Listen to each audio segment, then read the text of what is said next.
Hi friends, welcome back to my YouTube channel, Mr. Engineer. Tick tick boom. Who bringing the noise? Go baby. So యాక్చువల్గా ఇవాళ నేనైతే ఒక sad news అయితే తీసుకొచ్చాను. So అఫీషియల్గా news ఏంటనేది ఇప్పుడు మనం మాట్లాడుకుందాం. యాక్చువల్గా బజాజ్ 220, సో సాడ్ న్యూస్ ఏంటనేది మాట్లాడుకుందాం మనం. సో అఫీషియల్గా బజాజ్ 220F, సో ఒక లెజెండరీ బైక్ అనమాట, చాలామందికి ఫేవరెట్ బైక్, లెజెండరీ బైక్. దాన్ని అయితే ఇప్పుడు డిస్కంటిన్యూ చేశారు. సో అఫీషియల్గా వెబ్సైట్లోకి వెళ్ళి కనుక మీరు చెక్ చేసినట్టయితే మీకు బజాజ్ 220F అప్డేట్స్ కానీ, కలర్ స్కీమ్స్ కానీ, ప్రైస్ కానీ ఏది చూపించట్లేదు. 220 అప్డేట్స్ అనేవి మొత్తంగా వెబ్సైట్ నుంచి తీసేయడం జరిగింది. ప్రొడక్షన్ కూడా ఆపేశారని చెప్పేసి న్యూస్ అయితే వచ్చింది. సో ఇంకా ఎవరైతే 220F తీసుకోవాలి అనుకుంటున్నారో, ప్రజెంట్ తీసుకోవాలి అనుకునే వాళ్ళు ఇక్కడ వెళ్ళి షోరూమ్లో బుక్ చేసుకోండి. లిమిటెడ్ నెంబర్ ఆఫ్ పీసెస్ అయితే అవైలబుల్గా ఉండొచ్చు. సో ప్రైస్ కొటేషన్స్ కూడా షోరూమ్ వరకు రావట్లేదని చెప్తున్నారు. ప్రజెంట్ ఏవైతే పీసెస్ ఇంకా షోరూంలో లెఫ్ట్ అయ్యాయో అవి మాత్రమే అవైలబుల్గా ఉంటాయి.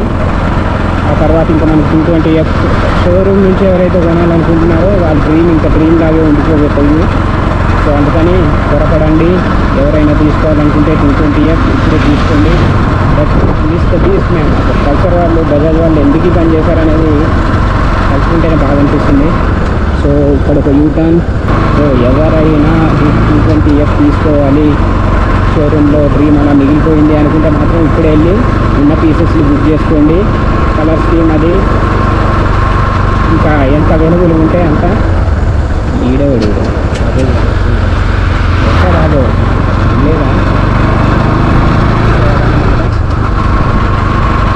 సో F250 సేల్స్ ఇంక్రీజ్ చేయడానికి 220Fని డిస్కంటిన్యూ చేయడం అనేది చాలా బాధాకరం. సో దేని తప్ప చాపుకునేది కదా, రెండో అవైలబుల్ ఉంచాల్సింది బజాజ్ వాళ్ళు.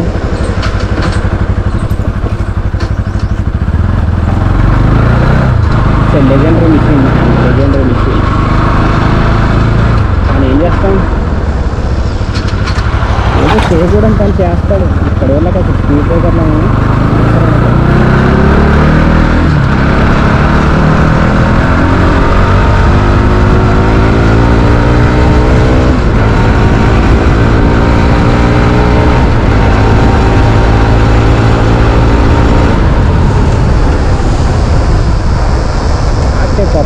what a performance, like beast.